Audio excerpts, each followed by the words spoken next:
போராட்ட களத்திற்கு திமுகவா செல்லவில்லை. இந்த அரசுதான் போராட்ட களத்திற்கு எங்களை தள்ளி இருக்கின்றது.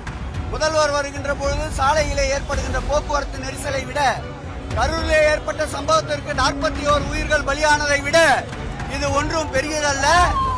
நிச்சயமாக அவரை பதவி நீக்கம் செய்ய வேண்டும். அது ஒரு பாடமாக இருக்க வேண்டும். அவரை மருத்துவ பரிசோதனைக்கு உட்படுத்த வேண்டும்.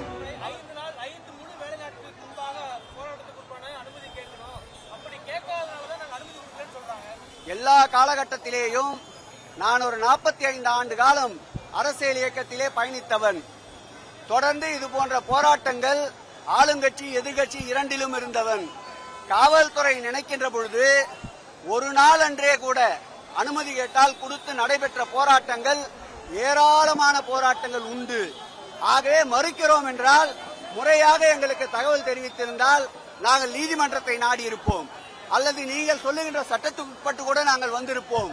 எங்கள் அனுமதி மீது எந்த விதமான தகவலும் எங்களுக்கு தெரிவிக்காமல் காலையிலே மேடை அமைப்பவர்களை நீங்கள் கைது செய்கின்ற நடவடிக்கையில் ஈடுபட்டதால் தான் தற்போது நாங்கள் ஆர்ப்பாட்டம் மறியல் பண்ண வேண்டிய ஒரு சூழ்நிலைக்கு தள்ளப்பட்டிருக்கின்றார்கள். போராட்ட களத்திற்கு திமுகவா செல்லவில்லை. இந்த அரசுதான் போராட்ட களத்திற்கு எங்களை தள்ளி இருக்கின்றது.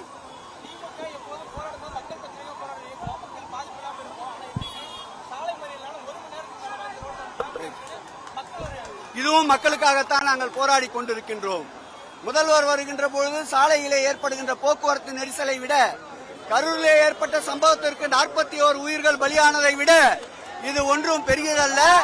தமிழ்நாட்டினுடைய மனித வளம் காக்க, தமிழ்நாட்டினுடைய போதை கலாச்சாரம் ஒழிக்கப்பட, தமிழகத்திலே இருக்கின்ற அமைச்சரவையிலே இருக்கின்ற ஒரு அமைச்சரே போதை பழக்கத்திற்கு ஆளாகின்றார். கடந்த 2 நாட்களுக்கு முன்பு மாரத்தான் ஓடியதில் என்ன பலன்? தன்னுடைய அமைச்சரவையிலே இருக்கின்ற போதை ஆசாமிகளுக்கு அறிவுரை சொல்ல இயலாத முதல்வர் போதை ஒழிப்பிற்காக ஓட்டப்பந்தயம் நடத்தி என்ன பலன்? அதற்காகத்தான் மக்களுடைய விழிப்புணர்வுக்கு இந்த கண்டன ஆர்ப்பாட்டம். இதுவும் மக்களுக்கு தொந்தரவு செய்வதற்காக அல்ல. நாங்கள் கேட்ட இடத்தில் முறையாக அனுமதித்திருந்தால், அங்கேயே கூட இது போல அனுமதித்திருந்தால் ஒரு கோஷம் போட்டு கலைந்து சென்றிருப்போம்.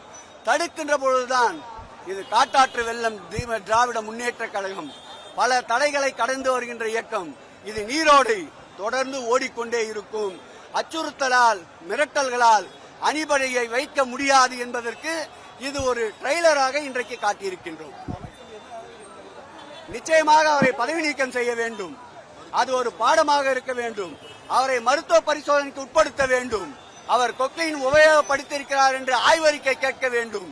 இந்த பாடம் தமிழகத்திலே இருக்கின்ற அரசியல்வாதிகளுக்கும் மக்களுக்கும் ஒரு பாடமாக அமையும் என்பதால் தான் இதை வற்புறுத்துகிறோம். பிளே ஸ்டோர் மற்றும் ஆப் ஸ்டோரில் இருந்து பாலிமர் செயலியை QR கோடு மூலம் பதிவிறக்கம் செய்யுங்கள். செய்திகளை உடனுக்குடன் பெறுங்கள்.